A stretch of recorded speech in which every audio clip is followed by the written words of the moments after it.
महादेव।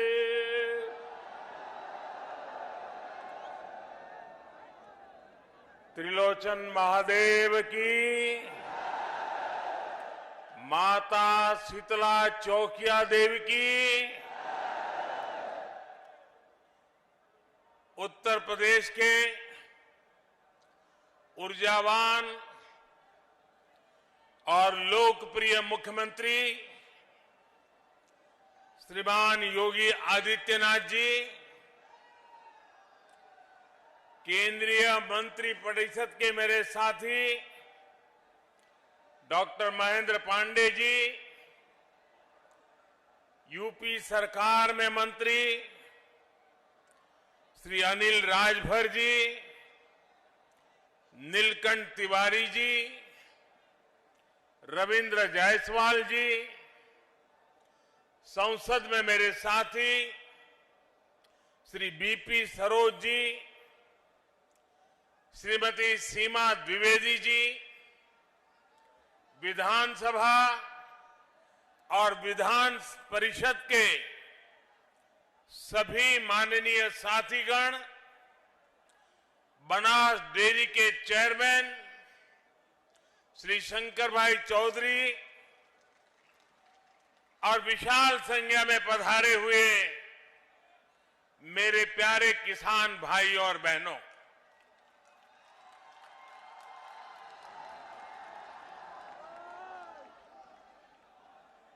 वाराणसी के इस पिंडरा क्षेत्र के लोगन के प्रणाम करत हैला।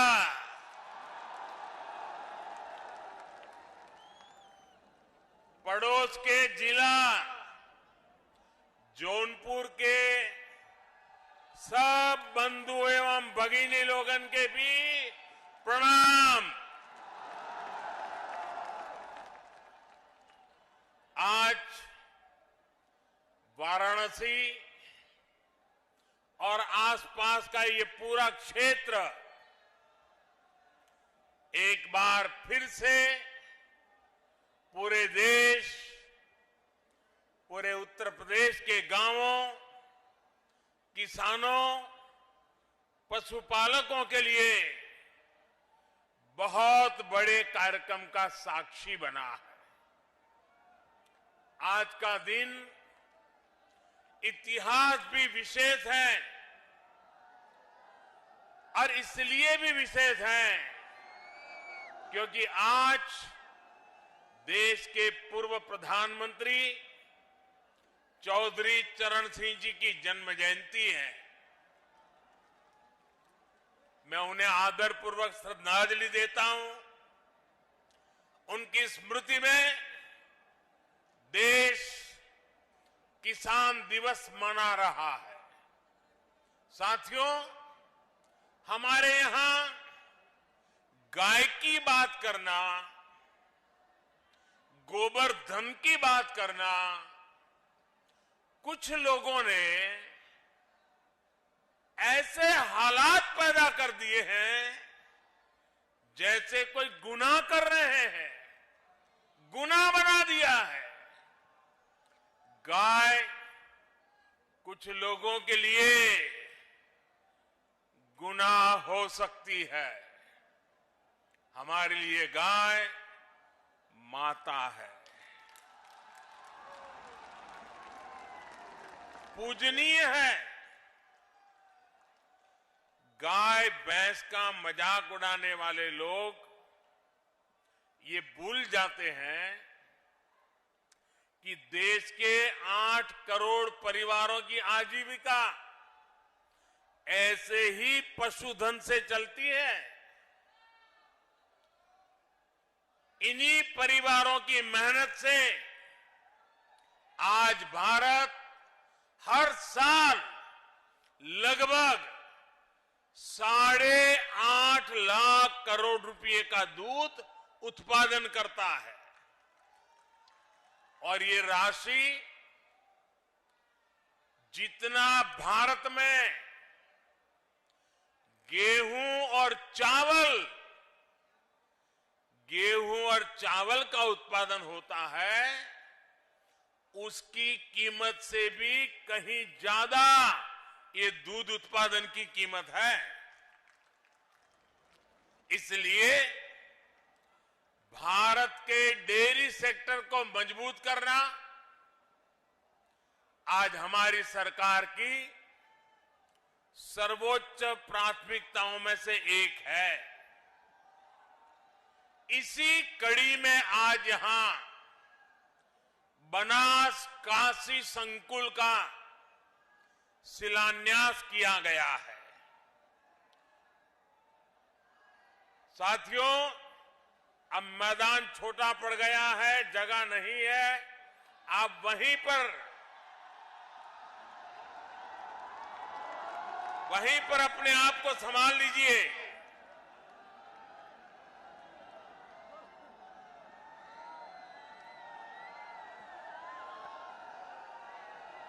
बनास डेयरी से जुड़े लाखों किसानों के खाते में करोड़ों रुपए ट्रांसफर किए गए हैं। रामनगर के दूध प्लांट को चलाने के लिए बायोगैस आधारित पावर प्लांट का भी शिलान्यास हुआ है।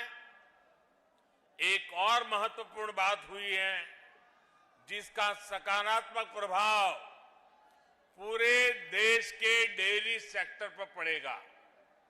आज यहां दूध की शुद्धता के प्रमाण के लिए देश भर में एकीकृत व्यवस्था और उसका लोगो भी जारी हुआ है।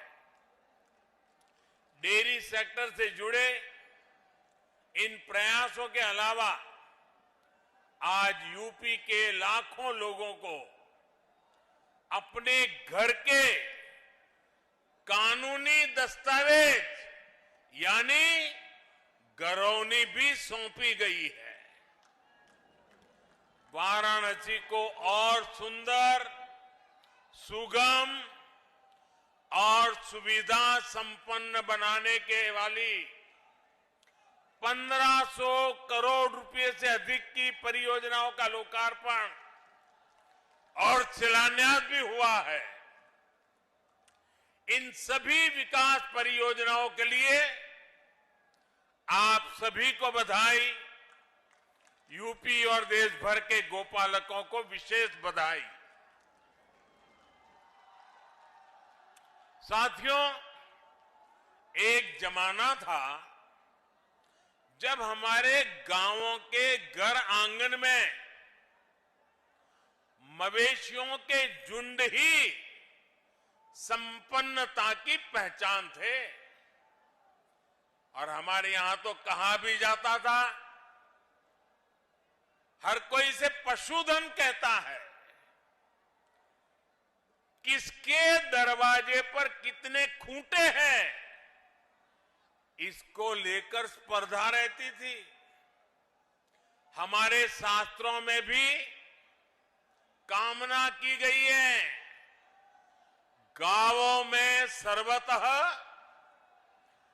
चैव गवाम मध्ये वसाम्यहम्, यानी गायें मेरे चारों ओर रहे और मैं गायों के बीच निवास करूं।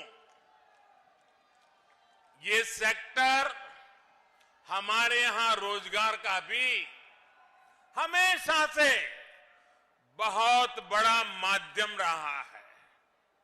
लेकिन बहुत लंबे समय तक इस सेक्टर को जो समर्थन मिलना चाहिए था वो पहले की सरकारों में मिला नहीं।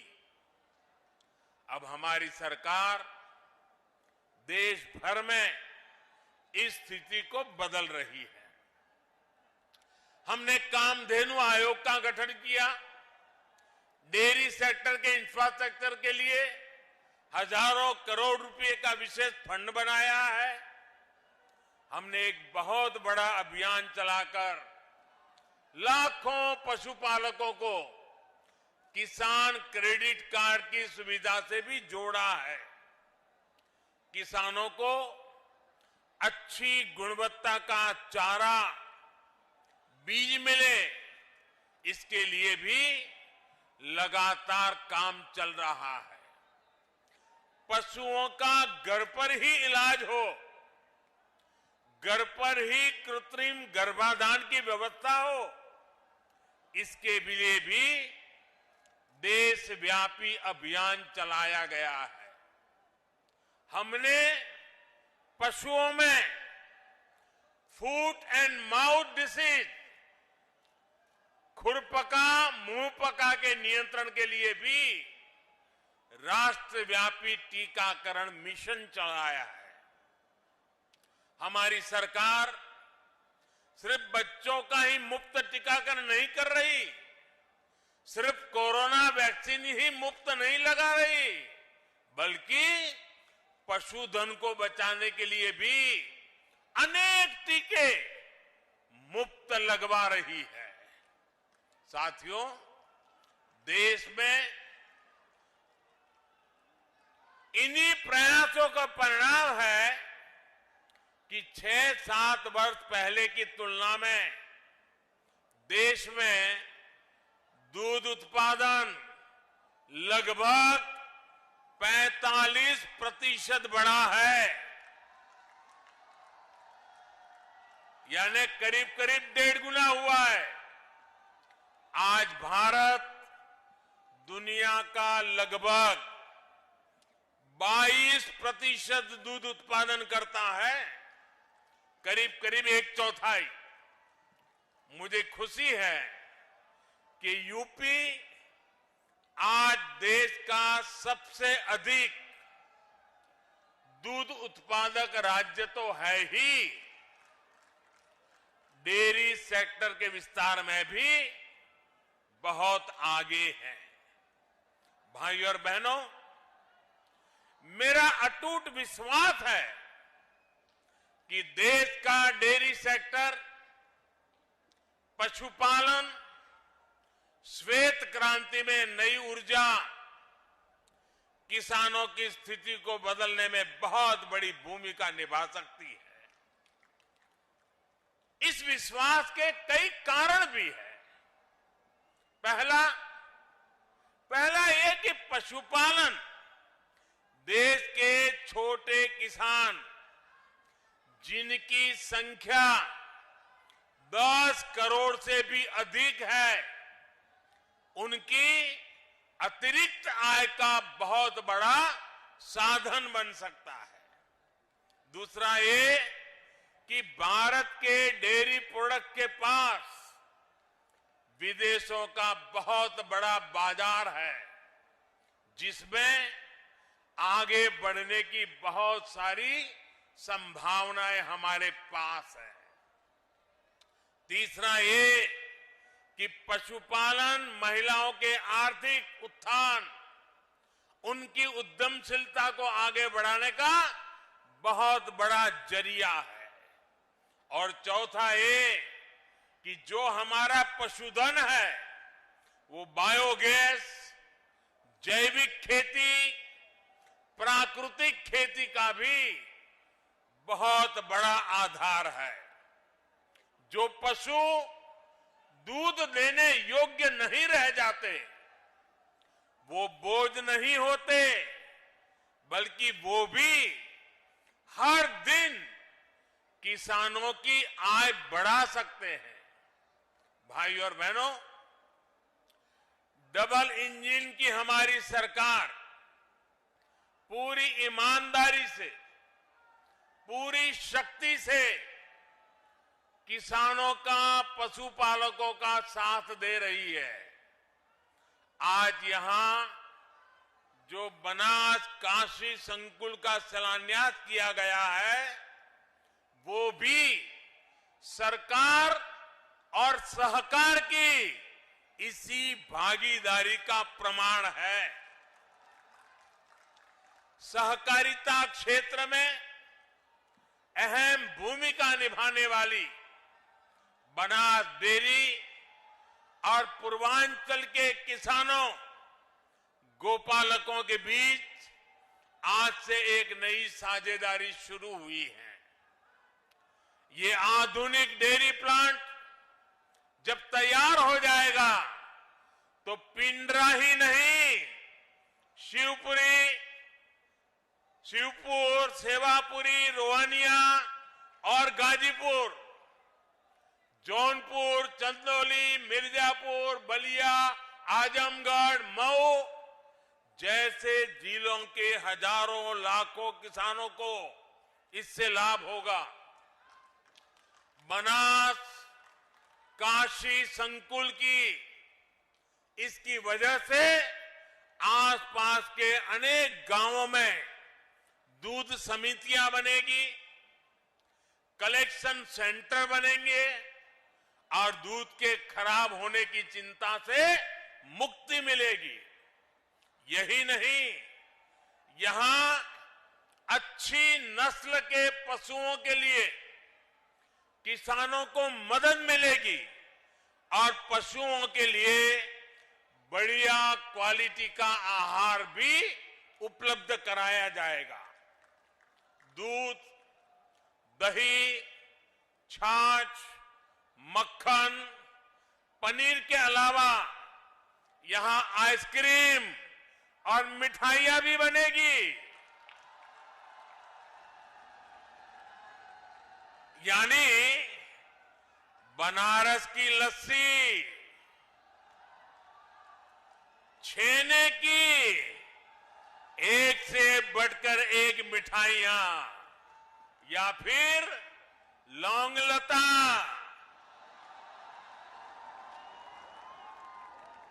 इन सब का स्वाद और बढ़ जाएगा। और वैसे अब तो मलइयों का मौसम भी आ ही गया है। एक प्रकार से बनास काशी संकुल बनारस के रस को और बढ़ा देगा। भाइयों और बहनों, आमतौर पर दूध की क्वालिटी की प्रामाणिकता को लेकर हमारे यहां बहुत उलझन रही है। दूध खरीदें तो कौन सा सुरक्षित है, इसकी पहचान सामान्य व्यक्ति के लिए मुश्किल होती है।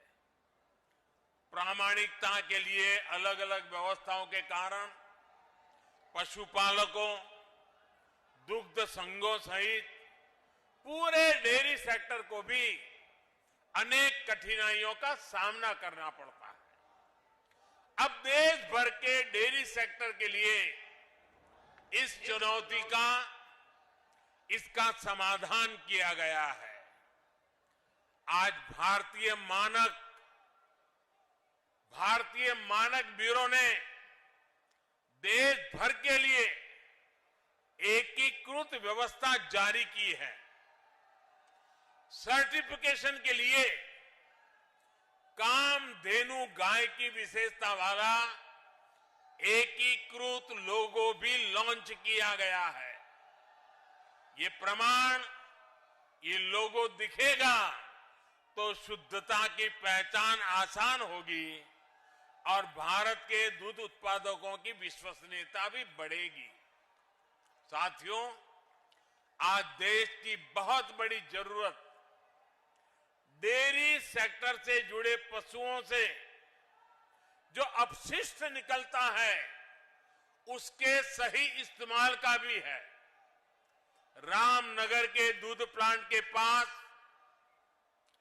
बायोगैस से बिजली बनाने वाला प्लांट का निर्माण ऐसा ही एक बहुत बड़ा प्रयास है। यह अपनी तरह की ऐसी परियोजना है जिसमें डेयरी संयंत्र की सारी ऊर्जा जरूरतों को बायोगैस प्लांट से ही पूरा किया जाएगा। यानी किसान न केवल दूध से बल्कि गोबर की बिक्री से भी कमाई कर पाएंगे। आमतौर पर किसानों को गोबर की जो कीमत मिलती है उससे ज्यादा कीमत पर ये बायोगैस प्लांट किसानों से गोबर खरीदेगा। यहां जो बायो स्लरी बनेगी उसका उपयोग बायो स्लरी आधारित जैविक उर्वरकों के उत्पादनों के लिए भी किया जाएगा। जो ठोस जैविक खाद बनेगी वो रासायनिक खादों की तुलना में काफी कम कीमत पर किसानों को उपलब्ध होगी। इससे जैविक खेती, प्राकृतिक खेती का भी विकास होगा और बेसहारा पशुओं की सेवा के लिए भी प्रोत्साहन मिलेगा। साथियों, एक समय था जब भारत में नेचुरल फार्मिंग, प्राकृतिक खेती और प्राकृतिक तरीके से खेती होती थी।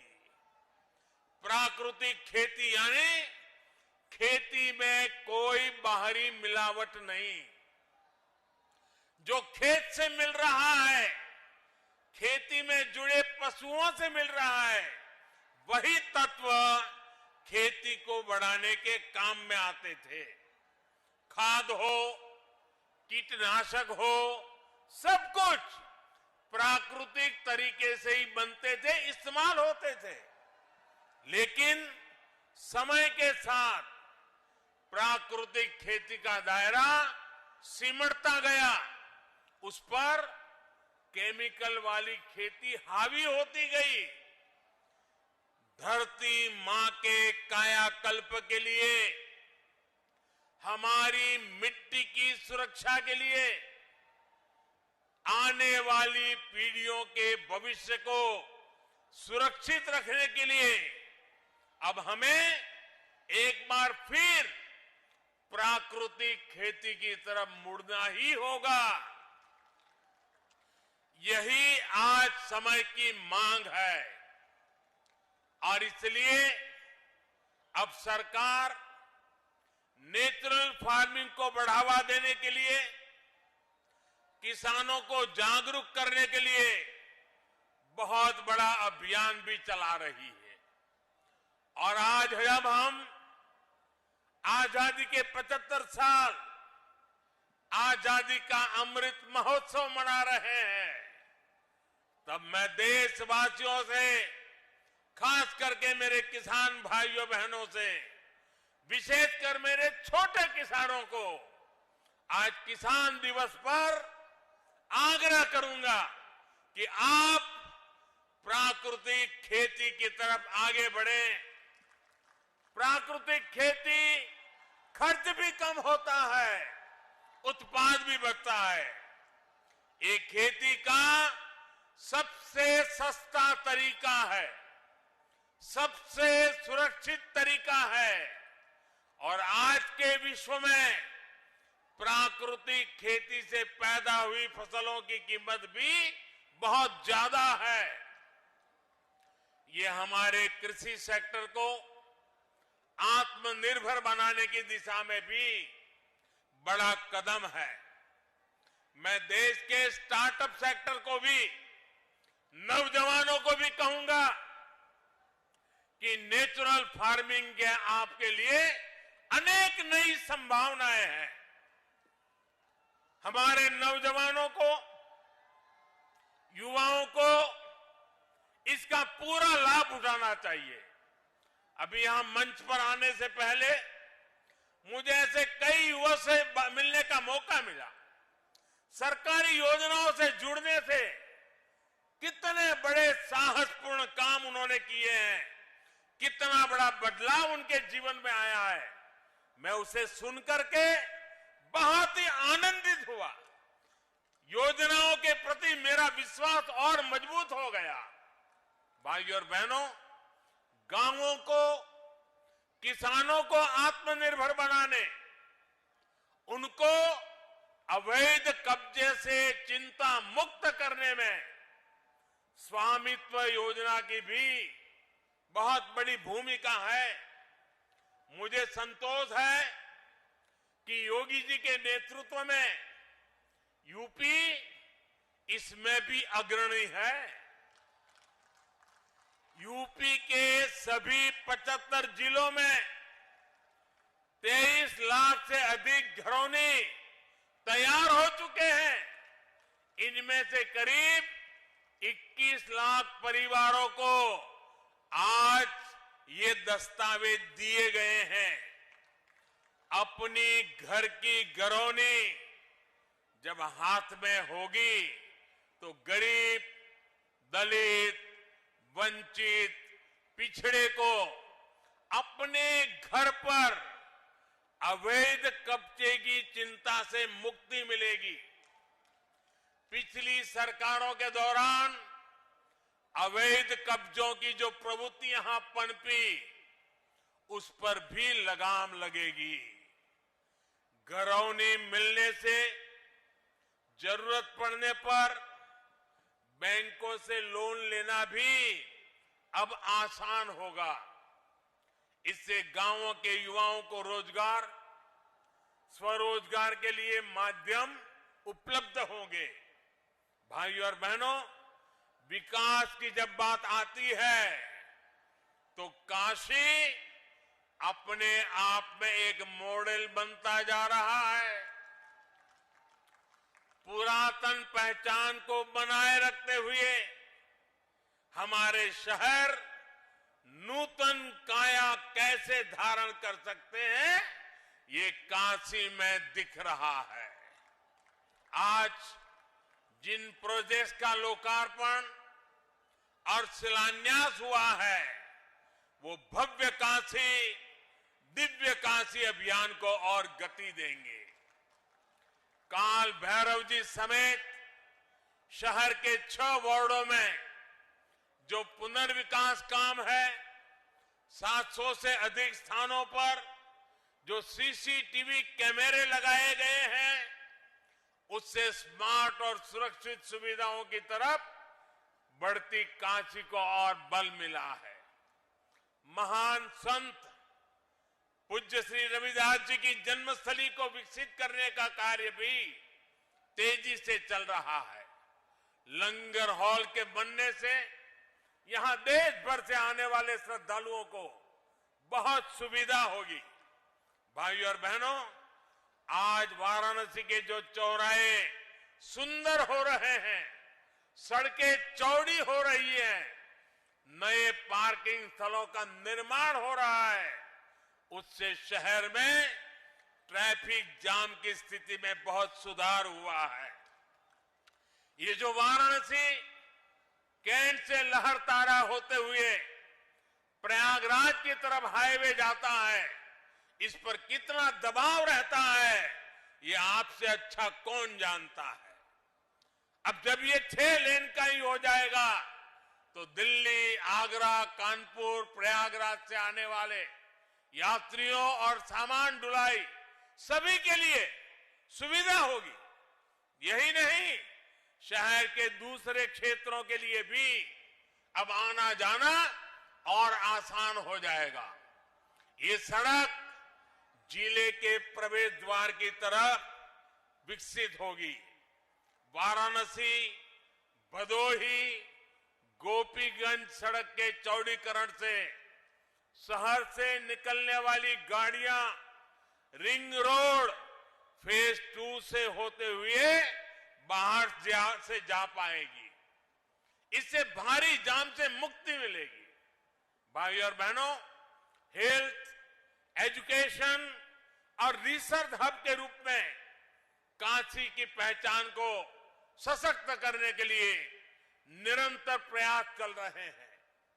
आज एक आयुष अस्पताल का लोकार्पण हुआ है, तो नए होम्योपैथिक मेडिकल कॉलेज की स्थापना का काम शुरू हुआ है। इस प्रकार की सुविधाओं से भारतीय चिकित्सा पद्धति के अहम सेंटर के रूप में भी काशी उभरने वाला है।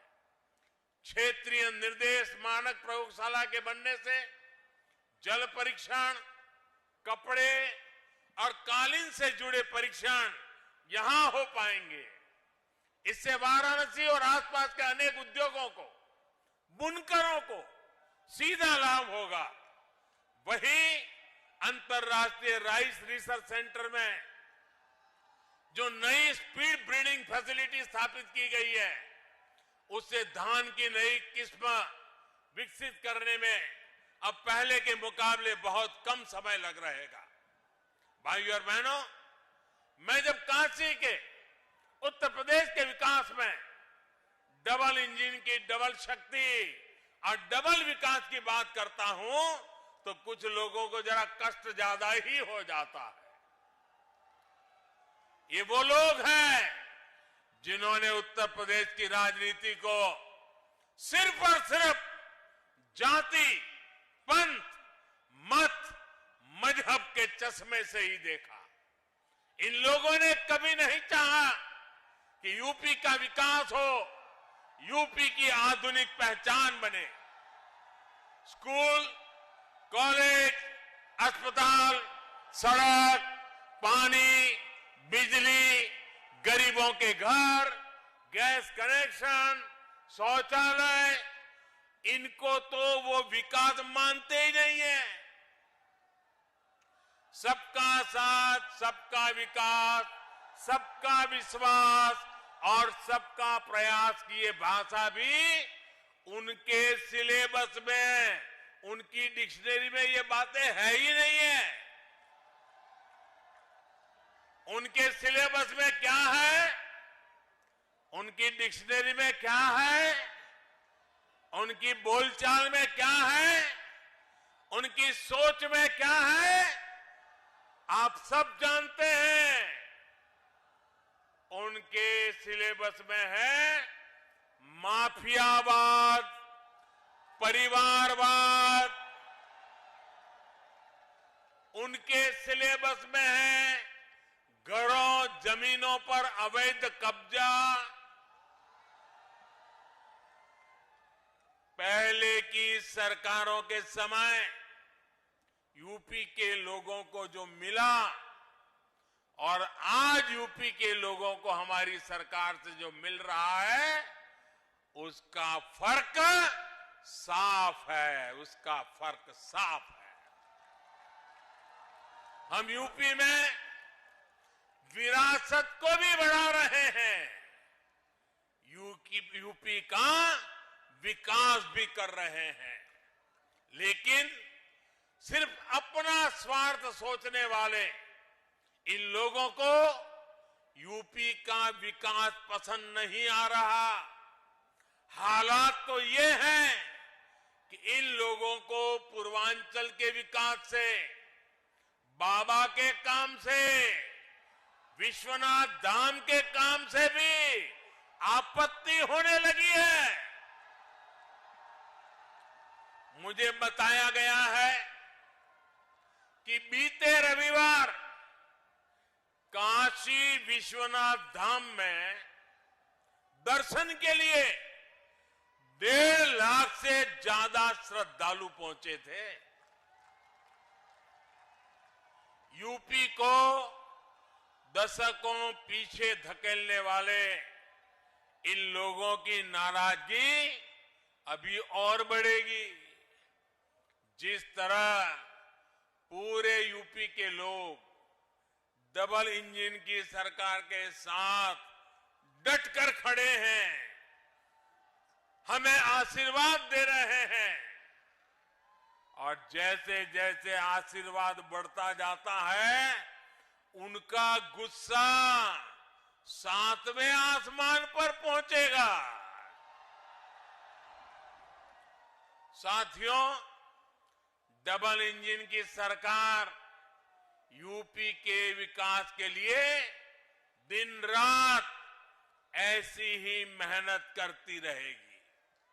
महादेव के आशीर्वाद और काशी वासियों के स्नेह से विकास के नए रिकॉर्ड बनाते रहेंगे।